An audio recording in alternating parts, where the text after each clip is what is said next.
એક છોકરાના બાપનો એકનો એક પણ એક નંબરનો ગેલચો દેવો. આખો દાડો જુગાર, પાના પત્તા, ક્લબ લાઈફ, બાપના ધંધા જવાનું નહીં, કોઈ હેલ્પ કરવાની નહીં.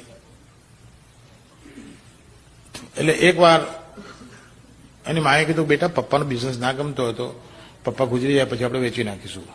તારા જેવો જોન છોકરો પપ્પાને હેલ્પ ના કરે, આખો દાડો બેસી રહે, એ ના સારું લાગે. બેટા તું એકવાર તો પપ્પાને બિઝનેસમાં જા, કે પછી તને ના ગમે જ ના જતો. મેં કીધું કે ઓકે ચાલ, કાલ ડેડીને કહેજે કાલ હું જઈશ.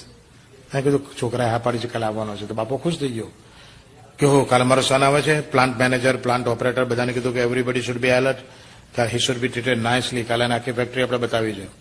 એ છોકરો એટલે બાપો અને પેલો જનરલ મેનેજર અને પ્લાન્ટ મેનેજર અને ઓપરેટર 5-6 જણનું દાડું ફેક્ટરીની વિઝિટમાં નીકળ્યું. તો છોકરો બાપો કે જો બેટા આ જે પહેલો પ્લાન્ટ છે આપણો, આ મોટું ડ્રમ દેખાય છે, ડ્રમમાં પાઇનેપલ નાખી દેવાના, સ્વિચ દબાવો, પાઇનેપલ ક્રશ, એના બિયા છોડ્યા બહાર, પાઇનેપલ જ્યુસ તૈયાર સીધો પાઇપમાં જાય ને સીધા ટીન ભરાઈ જાય ને એને લેબલ લાગી જાય, સીધા કાર્ટન પેક થઈ જાય. આપણે કશું જ નહીં કરવાનું. This is all fully automatic machinery. આપણે સ્વિચ જ દબાવવાની. આ બીજો પ્લાન્ટ છે ટોમેટો જ્યુસનો છે. આ મોટા ડ્રમમાં ટામેટો નાખી દો, સ્વિચ દબાવો, ટોમેટો ક્રશ, બિયા છોડ્યા બહાર, ટોમેટો જ્યુસ તૈયાર થઈને સીધા ટીન ભરી જાય. આ ત્રીજો પ્લાન્ટ છે નોનવેજનો છે, હમણાં જ આપણે નવો નાખ્યો છે, 1.5 મહિનો થયો.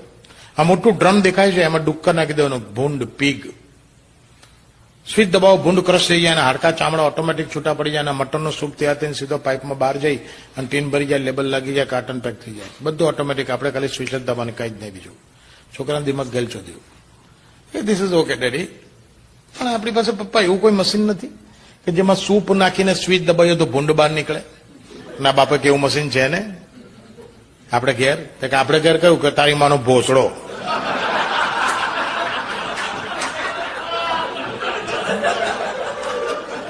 આટલો સૂપ નાખીને તારે જો ભૂંડ બહાર પાડ્યું છે ને,